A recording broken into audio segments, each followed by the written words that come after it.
বাংলাদেশের মানুষ বলতে কই আছে? আপনারা দেখেন আজকে বাংলাদেশে প্রতিটি জেলায় একটা দিন দেখেন দেশে 5 তারিখে আমাদের আওয়ামী লীগ সরকার যখন এই দেশ থেকে পতন করা হয়েছে সেই দিন থেকে আরেক দল বিএনপি নামে একটা যে দল আছে আপনার সাথে আমরা মাথা তুলে রাখতেছি। এখনই ক্ষমতা না আসছে তাদেরকে ক্ষমতা পেয়ে গেছে তারা আজকে বাংলাদেশের প্রতিটি জায়গায় তারা লুটপাট সন্ত্রাসী হামলা করতেছে। অনেকে বলতেছেন হিরো আলম খান আওয়ামী লীগের দালাল। আমি দালালি কথাবার্তা বলতেছি। আমি আওয়ামী লীগ সরকার যখন ক্ষমতা ছিল সেই অবস্থায় আমি যখন আন্দোলন করি আওয়ামী লীগ সরকারের বিরুদ্ধে মার খেয়েছিলাম। আওয়ামী লীগ সরকার যখন দেশ থেকে চলে যাওয়ার পরে আমি কি করছিলাম, যারা আমাকে মারধর করছে তাদের বিরুদ্ধে আমি বগুড়ায় ওবায়দুল কাদের প্রধান শেখ হাসিনা সহ আর অনেকে নেতাদের বিরুদ্ধে মামলা করবে গেলে বিএনপির লোক বগুড়াতে আমাকে পুরকাশে কোর্টের সামনে আপনারা মেরেছিল, আপনারা দেখেছেন। এবং একটা কথা বলতে চাই, এই মামলার কিন্তু আমি কোনো বিচার পাইনি, মার খেয়েছি কিন্তু বিচার পাইনি। আজকে এরকম সারা বাংলাদেশে সোহাগের মতো অনেক লোককে এই গত কয়েকদিনে বিএনপি লোকজন মেরেছে এবং অন্যান্য দলও মেরেছে। বাংলাদেশে একটা কথা বলতে চাই, যারা আইন প্রশাসনের কাছে একটা দৃষ্টি আকর্ষণ করতেছে, স্বরাষ্ট্রমন্ত্রীর কাছে দৃষ্টি আকর্ষণ করতেছে, ডক্টর মোহাম্মদ ইউনূসের কাছে দৃষ্টি আকর্ষণ করতেছে, আপনাদেরকে একটা কথা বলতে চাই, এমন আইন দেশে তৈরি করুন যে আইন থেকে সোহাগের মতো কোনো সন্তান যাতে দেশ থেকে না যায়, কোনো মায়ের যাতে বুক খালি না হয়, কোনো বাবা যাতে সন্তান না হয়। আমরা কি দেখি, পুলিশ প্রশাসনের সামনে জনগণ পিটিয়ে মারতেছে জনগণকে, প্রশাসন হাতেও চুরি পড়ে থাকে, চুরি। পুলিশ প্রশাসনের আইনে এমন করতে হবে সন্ত্রাস সেতু দেখা হয় তো পুরকা সেতু দিয়ে দেখা মৃত্যু দেখেন সোহাগের বিষয়টাই বলে, যেখানে পাথর মেরেছে এই সন্ত্রাসীকে আপনি ধরে কেন নিয়ে গেলেন? ধরে নিয়ে যাওয়ার পরে কি করতে হবে? আপনার আদালতে আপনারা তাকে প্রেজেন্ট করলেন, আদালত কি করলো? তাদেরকে মৃত্যুদণ্ড প্রদান করলো। এই মৃত্যুদণ্ড প্রদান করাতে কি হয়েছে? আপনারা তারা আওয়ামী লীগ সরকার, তারা আওয়ামী লীগের লোক হয়, আওয়ামী লীগ ক্ষমতা হলে তারা বেড়ে দেবে, তারা বিএনপির লোক হলে বিএনপির আওয়ামী লীগ ক্ষমতা তারা বেড়ে দেবে। তাহলে আপনারা বলুন এদের কোনো উপায় কি? উপায় একটাই, তাদেরকে মৃত্যুদণ্ড দেওয়া হবে, তাদেরকে 24 ঘন্টার মধ্যে ফাঁসিতে ঝোলানো হবে। 24 ঘন্টার মধ্যে বাংলাদেশের আইন প্রশাসন যেরকম সন্ত্রাসী এবং যারা মনে করেন মানুষ মেরে ফেলে দেবে প্রমাণ হলে তাদেরকে ফাঁসিতে লটকাতে পারেন, তাহলে দেশ থেকে আপনি সন্ত্রাসী মনে করেন বন্ধ হবে। আইন কি করলেন? যদি আইন মৃত্যুদণ্ডে আপনি প্রদান করেন তাহলে আপনি কার্যকর করতে সময় লাগে কেন? কার্যকর করতে কেন সময় লাগে? আইন প্রশাসন বাহিনীর কাছে একটা জামিন দৃষ্টি আকর্ষণ করে, আদালতকে দৃষ্টি আকর্ষণ করে, স্বরাষ্ট্রমন্ত্রীকে একটা কথা বলতে চাই, এই দেশের যারা মনে করেন আবাদা আইন শৃঙ্খলা আদালত যারা আপনার জজ আছেন তাদেরকেও প্রশ্ন করতে চাই, আপনাদেরকে একটা প্রশ্ন, হাইকোর্টের জজ কোর্টের দোষ, সিভিল কোর্টের দোষ যারা আছেন সবাইকে একটা প্রশ্ন করতে চাই, আপনারা আইন দিচ্ছেন, আইন আপনারা তৈরি করেন, বাংলাদেশে কি আইন তৈরি করেন? আপনারা বাক্যা সন্ত্রাসীকে আপনারা যারা মানুষ হত্যা করেও তাদেরকে মৃত্যুদণ্ড আপনি প্রদান করলেন, সেই মৃত্যুদণ্ড আপনারা কি মৃত্যুদণ্ড করে দেন? তাদেরকে ফাঁসিতে আপনি যারা রায় না দিয়ে তাদেরকে আপনার জেলখানায় বসে খান। এই সন্ত্রাসী এই এমপি তাদেরকে আপনার জেলখানা দিয়ে বন্ধ করে রাখছেন, তারা গোস্ত মারতে ভাত খায়, আরামে পেটে ঘুম পড়ে। জেলখানার মধ্যে ভিআইপি জায়গা আছে, আইন মন্ত্রী প্রশাসন, আমি জেল খাটেছি, আমি জানি জেল খাটের খবর আমি জানি। জেল খাটের মধ্যে টাকা হলে মোটা ভাত পাওয়া যায়, টাকা পাওয়া যায়, খাবার পাওয়া যায়, মদ খাবেন মদও পাওয়া যায় জেলখানার ভিতরে, বাবা খাবেন জেলখানার মধ্যে বাবা পাওয়া যায়, গাঞ্জা পাওয়া যায় জেলখানার মধ্যে। আপনার টাকা দিলে এসি রুমে ঘুম পাওয়া যায়। তাহলে আপনার আইন প্রশাসন এবং জজেরা, মন্ত্রীরা এবং স্বরাষ্ট্রমন্ত্রীরা যারা আপনারা রায় দেন মৃত্যুদণ্ড, তাহলে কেন জেলখানে তাদেরকে বসে খাওয়ার জন্য? আর আপনারা এসব মায়ের বুক খালি হবে, এসব মায়ের বুক খালি করার জন্য আপনারা দায়ী। কারণ আপনারা যারা সন্ত্রাসী তারা যদি আপনারা আইন প্রশাসন তাদেরকে মৃত্যুদণ্ড করে দিলে 24 ঘন্টার মধ্যে ফাঁসিতে ঝোলাতে পারেন, তাহলে এই দেশ থেকে সন্ত্রাস বন্ধ হয়ে যাবে। আপনাকে একটা কথা বলতে হয়, তা দেশের জনগণ একটা কথা এই রকমের সাথে আপনার এক পক্ষে দাঁড়িয়ে তুলুন, যারা হত্যা করবে তাদেরকে 24 ঘন্টা করে ফাঁসিতে ঝোলাতে হবে। 24 ঘন্টার মধ্যে ফাঁসিতে ঝোলাতে হবে। 24 ঘন্টার মধ্যে ফাঁসিতে ঝোলাতে পারেন, এই দেশে সন্ত্রাসী বন্ধ হবে। মানুষের বুকে মনে করে গেলে বুক খালি কম হবে, মানুষ মায়ের মনে করে হত্যা বন্ধ হবে। হত্যা বন্ধ করতে গেলে মৃত্যুদণ্ডের পরিবর্তে মৃত্যুদণ্ড এবং কার্যকর করতে হবে। ফাঁসি 24 ঘন্টার মধ্যে ফাঁসি দিতে হবে। অনেক লাইভ আছে এর নাম বক্তৃতা। ঠিক আছে লাইভ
যে সোহাগের কথা বলছেন, সেও কিন্তু আসলে বিএনপি করতে এবং বড় বড় নেতাদের সাথে তার ছবি এবং যে ব্যবসা করতো দুইজনে একসাথে ব্যবসা করতো।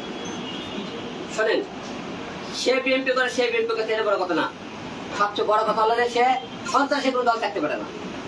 সে সন্ত্রাসী যারা মাসে তার একটা, আমরা এখন আমাদের কাছে একটা কথা বলবো, দেশের জনগণের একটা বলবো, তারা সন্ত্রাসী। তারা যদি একদলই হবে, তার পোষা আপনি প্রত্যাশে একটা মানুষ হয়ে একটা মানুষও কিভাবে এরকম করে পারে? সে কোনো দলের কর্মী হতে পারে না, কারণ সে সন্ত্রাসী। এটা তার একটা পরিচয়, আমরা এর বাইরে কোনো পরিচয় না। সন্ত্রাসী, তাকে সন্ত্রাসী হোক যারা আমরা পরিচয় দেবো, এবং যারা মারছে তাদেরকে আমরা শাস্তির ব্যবস্থা চাই, আর কিছু চাই না। তার প্রশ্ন থাকলে বলো। আচ্ছা আলম ভাই, বাংলাদেশে কিন্তু অনেক বড় বড় দলের অনেক রাজনৈতিক নেতারাও আছে, তাদেরকে আমরা সেভাবে কিন্তু মুখ খুলতে দেখি নাই। আপনি যেভাবে সাধারণ মানুষের জন্য কথা বলেন, এইভাবে কিন্তু খুব কম সংখ্যক মানুষই আছে যারা রাজনীতিবিদ, তারা তো মানুষের পক্ষেই থাকা উচিত। তাদেরকে না দেখে আপনি একজন মানে আপনাকে অনেকে অবহেলা করে দেখে, সেইখান থেকে আপনি যে মানুষের পক্ষে দাঁড়িয়ে কথা বলছেন, আসলে এই ব্যাপারটা অনেকে অনেকভাবে মন্তব্য করবে। আর যারা বাংলাদেশের আজকের ঘটনা বা গত 2 দিনের যে ঘটনা, যারা কোনো কথা বলে নাই, তাদেরকে নিয়ে আপনি কি বলবেন?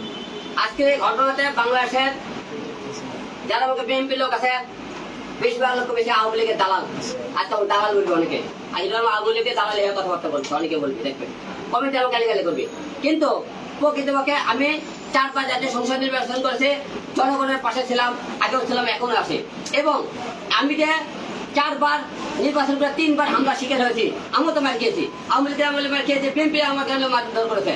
তাহলে আমি কেন কথা বলবো না? কারণ একের পর এক আমরা যদি সবাই চুপ হয়ে থাকি, তাহলে দেশের জনগণটা মনে করে আমি কি ছাত্র করলে আমি রাজ্য থেকে চলে যাচ্ছি, দেশের উপর দল এত হত্যা হবে, অন্যায় হবে, অত্যাচার হবে, আমি চুপ করে থাকবো না। কারণ আমাকে মারধর করেছে, আমার নয় মা বাবা খালি ছিল না, আমার নয় টাকা ছিল না, আমার নয় প্রশাসন ছিল না, যেটাকে আমার মামলা ধমকে ছিল, আমার মারের না ভিতরে হয়নি। কিন্তু তাদেরকে আজকে প্রকাশ্য মারধর করতেছে, তাদের সবাই যে চুপচাপ থাকে, দেশের জনগণ কথা না বললে আজকে সবকে পাথর দিয়ে মেরেছে, কালকে আপনাকে মারবে না, তার কোনো সীমা নেই। তাই আপনাদেরকে সবাইকে বলতেছে একটা কথাই, আপনারা যারা অন্যায় করবে, অত্যাচার করবে, জুলুম করবে, আপনারা তাদেরকে প্রতিবাদ করবেন।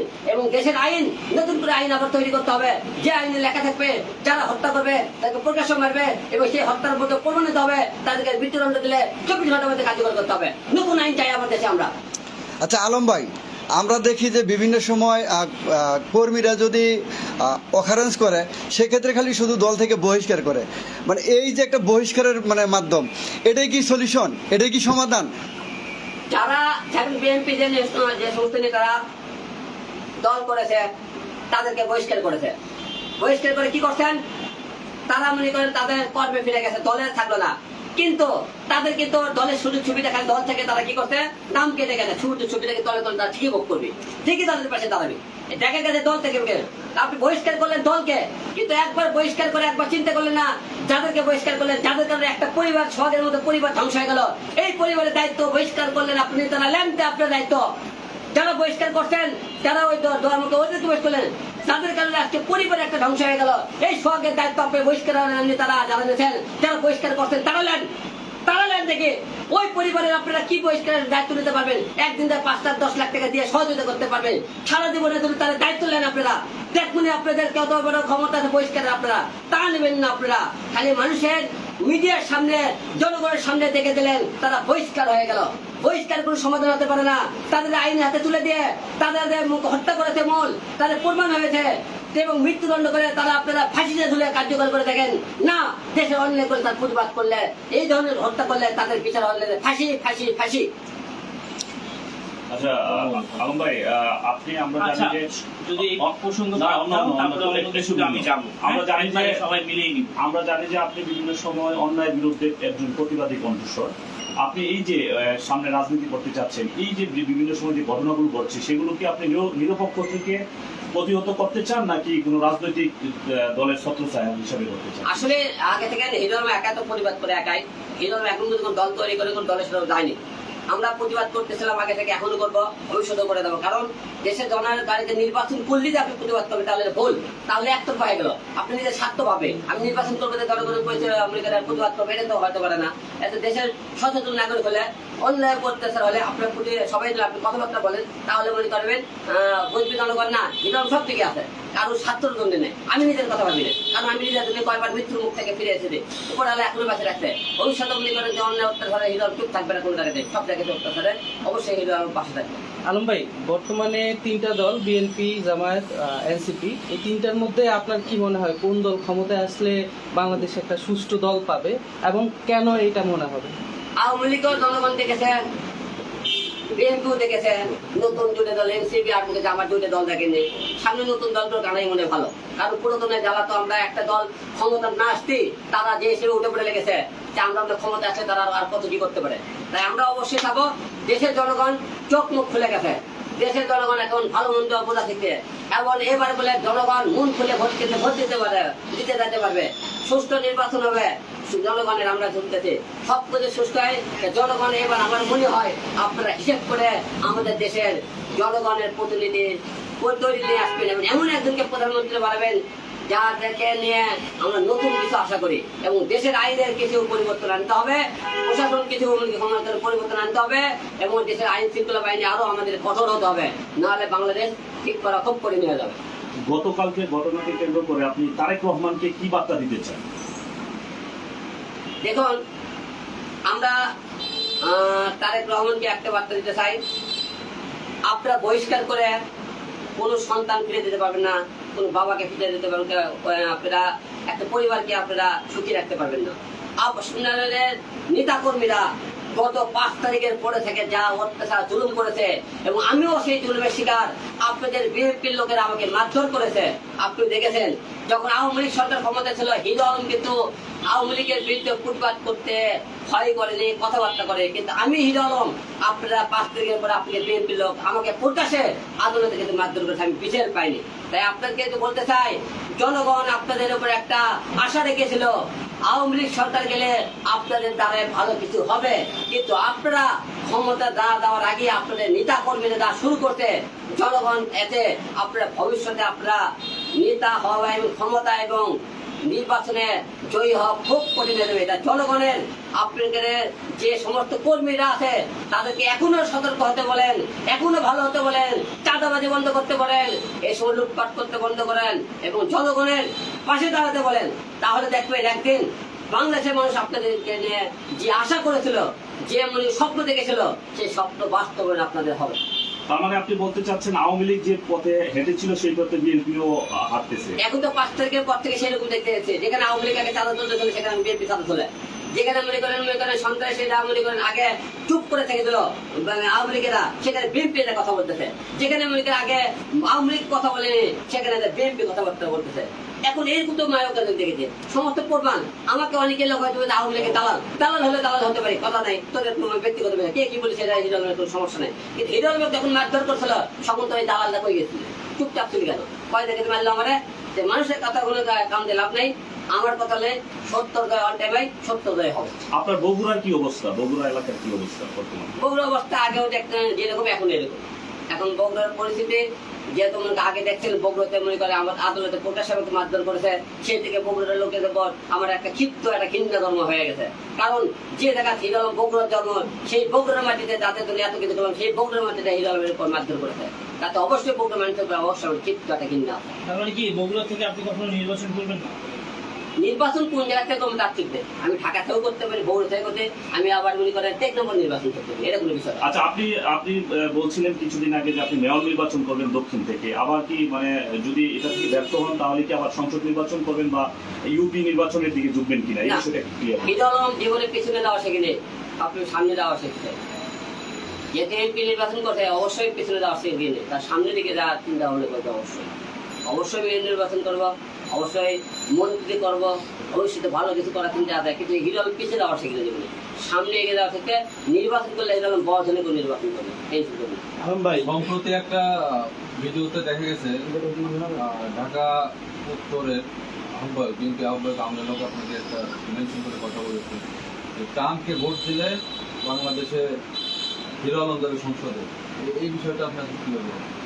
ভালো কথা তো, আপনারা মনে করেন নির্বাচনের একটা লোক ভোটার দাঁড়ায়, তারা প্রতিদ্বন্দ্বিতা প্রার্থী খারাপ ভালো নেগেটিভ পজিটিভ অবশ্যই অনেকে আমাকে মন্তব্য করতেই পারে।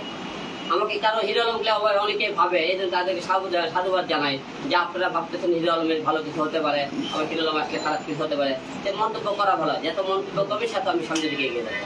আজকের এই প্রতিবাদের পরে আপনি যে আজকে বক্তব্য দিলেন, আপনার কি মনে হয় এই প্রতিবাদের পরে আপনার উপরে কোনো মানে ধরনের পদক্ষেপ বা কেউ আপনার উপর আক্রমণ করবে?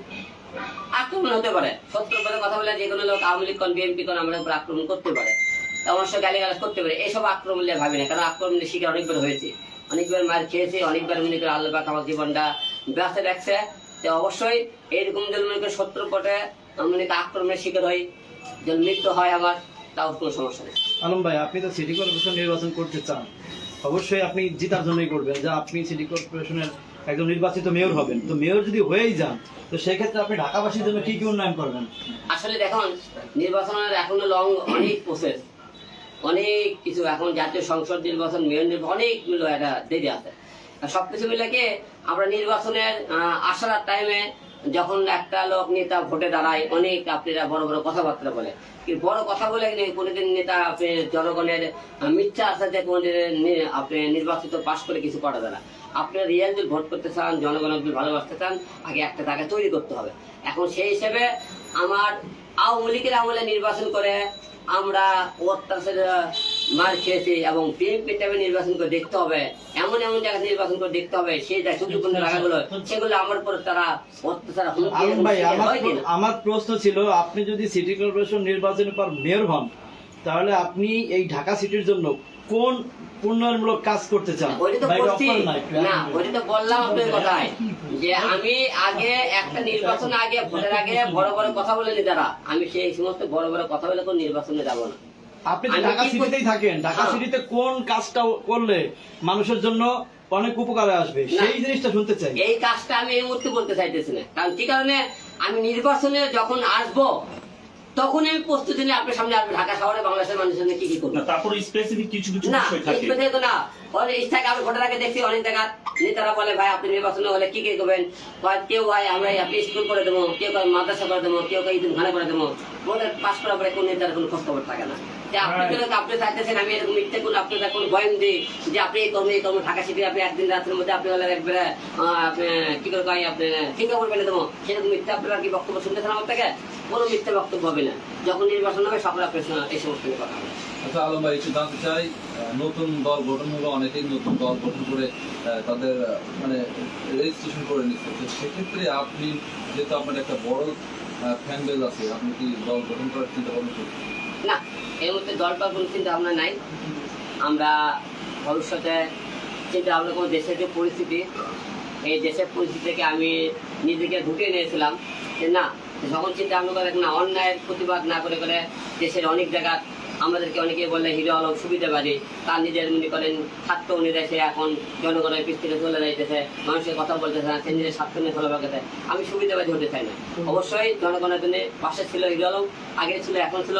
নির্বাচন করলেও হিরো আলম মানুষের পাশে থাকবে, নির্বাচন না করলেও মানুষের পাশে থাকবে, ইনশাল্লাহ সব থাকবে। ঠিক আছে? ভাই ওই যে 7 দিনের জন্য উপদেষ্টা হলে আপনি ভাই আমি ভাই আমরা পাই নাই ভাই ভাই আমরা পাই নাই ভাই, আমরা নতুন আসছি, আমরা পরে আসছি। হিরো ভাই আমি অলরেডি অফিসে বইলা দিছি, হেডলাইন দিয়ে দিছি। আমি নিব জানি, কারণ আপনি একবার বলছেন তো, আমি হেডলাইন দিয়ে দিছি, চ্যানেলে যদি না দিই সমস্যা নেই। এই ফ্যানটা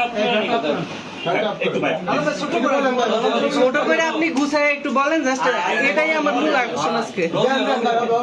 মানব জমিনে যাবে, আপনি টেনশন করেন কেন? ওই যে মানব জমিনে দেবে এটা। তুমি নিরপেক্ষ লাস্টে আসছি আমরা। দিও ভাই। আমার গলাটা ডাবে গেছে। আচ্ছা আপনি জিরায় নেন, কোনো সমস্যা নেই। ভাইয়া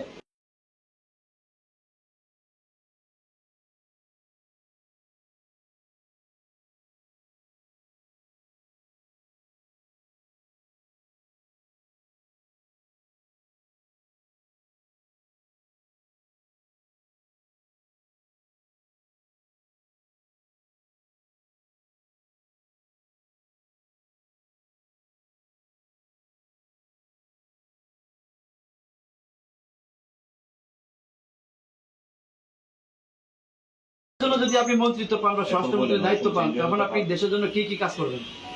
দেখুন, বাংলাদেশে অনেকে বড় বড় কথাবার্তা বলে রাজনীতি নেতারা 7 দিনের জন্য আপনি মন্ত্রী হলে তেমন কোনো দায়িত্ব পালন করা যায় না। তবে একটা কথা বলতে চাই, আমি হিরো আলমের 7 দিনের জন্য মন্ত্রিত্ব পাই, একটা দিন বন্ধ করে দেব, সকলের আগে আপনাদেরকে প্রমাণ করে দেবো বাংলাদেশের আইন শৃঙ্খলা বাহিনী আগে কঠোর করতে হবে। কারণ আমরা অনেক জায়গায় দেখেছি বাংলাদেশের পুলিশ প্রশাসন সন্ত্রাসীদের আমাদের জনগণ যখন হত্যা করার পরে জেলখানাতে তাকে ধরে নিয়ে যাওয়া হয়, পুলিশ আদালতে নিয়ে যাওয়া হয়, আদালতে নিয়ে যাওয়া যশেরা একটা কাজ করে কি, তাদেরকে মৃত্যুদণ্ড প্রদান করা হয়। কিন্তু আমি হিরো আলম মৃত্যুদণ্ড করছে তাদেরকে 24 ঘন্টার মধ্যে ফাঁসিতে ঝোলাবো। সকলের আগে 24 ঘন্টা যারা সমস্ত প্রকাশ ভিডিও ফুটেজ থাকে যে এই লোকেরা সন্ত্রাসীকে মারে ফেলে দিতে, আমাদের অমুক লোক ভিডিও ফুটে থাকে, তাদেরকে 7 দিনের মধ্যে তাদেরকে এই দেশের থেকে বাংলাদেশে যত লোক সন্ত্রাসী আছে মৃত্যুদণ্ড যে সমস্ত জজ তাদেরকে লিখে দেওয়া আছে, এই সন্ত্রাসে মৃত্যুদণ্ড প্রদান করা আছে, তাদেরকে আগে ফাঁসিতে ঝোলানোর ব্যবস্থা করে দেবো। এবং দেশে আইন শৃঙ্খলা বাহিনী কঠোর করতে হবে এবং দেশের অনেক পরিবর্তন আনতে হবে। 7 দিনের জন্য আপনারা দেশ সেগুলো ঠিক করতে পারবেন না। 7 দিনের জন্য বাংলাদেশের জন্য 7টা কাজ না করে একটা ভালো কাজ করতে পারেন। এই যে সমস্ত কালোবাজারি আছে, এই কালোবাজারকে সমস্ত টাকা এবং যারা লুটপাট করে আছে তাদের সমস্ত টাকা বার করে আছে মিল কারখানা এবং বাংলাদেশে উন্নয়নমূলক কাজের ব্যবস্থা করে দেব। অবশ্যই আপনারা সারা আছেন, বড় বড় কথা বলা যায় কিন্তু কাজ করা যায় না। তবে একটা কথা বলতে চাই, আইন শৃঙ্খলা বাহিনী আমাদেরকে অনেক দুর্বল আছে, এদেরকে ঠিক করতে হবে। আইন শৃঙ্খলা বাহিনীর সামনে জনগণ পিটিয়ে মারে মানুষকে, তারা চায় থাকে, আমাদেরকে এই সমস্ত বন্ধ করতে হবে এবং দেশের যে সমস্ত এমপি মন্ত্রী যারা অর্ডার দেবে তাদেরকে ব্যবস্থা নিতে হবে। তাই আপনাদের এরকম অনেক কটা কাজ করা সম্ভব, কিন্তু আমরা 7 দিনের মধ্যে এতগুলো কাজ করতে পারবো না। যতটুকু সম্ভব আগে সন্ত্রাস মুক্ত বাংলাদেশ করার চেষ্টা করবো। ভালো থাকবেন সবাই। আচ্ছা হিরো ভাই, আইন উপদেষ্টা রয়েছে, আইন উপদেষ্টার বিষয়ে আপনি কি লাস্ট বার্তা একটা দিবেন? প্রশ্ন। ঘুরে দিলাম। না না আইন উপদেষ্টা কথা বলছে, আইন উপদেষ্টা দিলে বলতে লাগবে না। আসিফ নজরুল রয়েছে, ওনার উদ্দেশ্যে আপনি কি বার্তা দিবেন এটা একটু বলুন। ছেড়ে দাও লাগা। ফ্যান স্যার এইবার ফ্যান স্যার তোরে বললাম তো আনলেন না।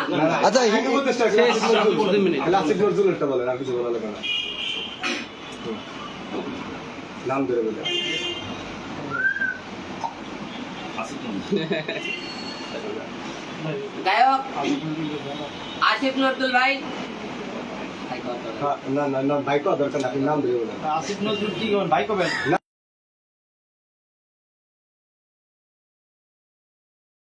বলা যায় এটা সমস্যা নেই। সম্মান দেওয়া মানুষকে। হ্যাঁ ভাই 1 মিনিটে শেষ করে দেবেন আর যান, যদি যান, যান। হিন্দু কইতেছে তার বিচার আচার ঠিক নাই দেখে, সে তো আওয়ামী লীগ। জি, আপনি আসিফ নজরুলের উদ্দেশ্যে একটু কথা বলতে চাচ্ছিলেন একটু। আসিফ নজরুলের উদ্দেশ্যে স্যারকে একটা কথা বলতে চাই, দেশের এখন আইন আপনাদের হাতে। আপনারা ইচ্ছে করলে আইন তৈরিও করতে পারেন, আইন আবার পাল্টাতেও পারেন। দেশের এমন আইন তৈরি করুন যে আইন থেকে প্রতিটা বাংলাদেশের ঘরে ঘরে সন্ত্রাসীরা, কালোবাজার, যে সব চাঁদাবাজ আছে, তারা এই আইন দেখে তারা নিজেরা আল্লাহর কাছে তওবা করে তার নামাজ পড়ে ভালো হয়ে যায়, যে দেশে এরকম আর সন্ত্রাসী কোনো মায়ের বুক খালি করা যাবে না। এবং এমন আইন করবেন যে আইনে প্রকাশও কোন সন্ত্রাস চাঁদাবাদীকে ধরা হলে, এবং আইন এমন করবেন আইনের মৃত্যুদণ্ড কোনো জজ প্রদান করে তাকে মৃত্যুদণ্ড দেয়, জজ কলম দিয়ে লিখতে পারে মৃত্যুদণ্ড দেওয়া হলো, সেই মৃত্যুদণ্ডটা 24 ঘন্টার মধ্যে কার্যকর করা হয়। এই আইনের একটা অর্ডার দিবেন আপনি। বাংলাদেশের আপনাকে ক্ষণেকের কয়দিনের জন্য আপনার দায়িত্ব দেওয়া হয়েছে। বাংলাদেশে এমন কোন একটা ভালো কাজ করে নামে যান যে কাজ থেকে সারা জীবন আপনাকে মনে রাখে, এ নজরুল স্যার একটা ভালো কাজ করে গেছে। তাই আপনাকে একটা কথা বলতে চাই এটা যে আইন পরিবর্তন করুন। আমাদের আইনের অনেক ধারাগুলো নরমাল আছে, এই ধারাগুলো কঠোর করুন। আর যে ধারাগুলো আছে বাস্তবায়ন করার অর্ডার দেবেন, যাতে এই বাস্তবায়ন দেখে সন্ত্রাস মুক্ত বাংলাদেশ হয়ে যায়। যারা মনে করেন অন্যায় অত্যাচার করে তারা যেন ভয় পায় এবং দেশের মানুষ শান্তিতে চলাফেরা করে। আপনাদের কাছে এটা একটা বার্তা দিলাম, সন্ত্রাসীদের কোনো দল হতে পারে না। সন্ত্রাসী সন্ত্রাসী, সে যাই হোক, সে যে দলের হোক, সে যে এমপির শত্রু হোক, যে মন্ত্রীর পোলা হোক, সন্ত্রাসী সন্ত্রাসী, তাদের কোনো দল হতে পারে না। তারা মৃত্যুদণ্ড করে মনে করেন রায় প্রদান করলে সে এমপি মন্ত্রী সন্ত্রাসীর পোলা হোক না কেন, সে প্রধানমন্ত্রী হোক না কেন, তাকে ধরে আনে মৃত্যুদণ্ড 24 ঘন্টার মধ্যে কার্যকর করুন, দেশের সন্ত্রাস মুক্ত করুন। ভালো থাকবেন। থ্যাংক ইউ আল্লাহ হাফেজ। আর পারি নেরে পাগল প্রশ্নটা কাক। রইল বললাম না। অল কাট লাইফ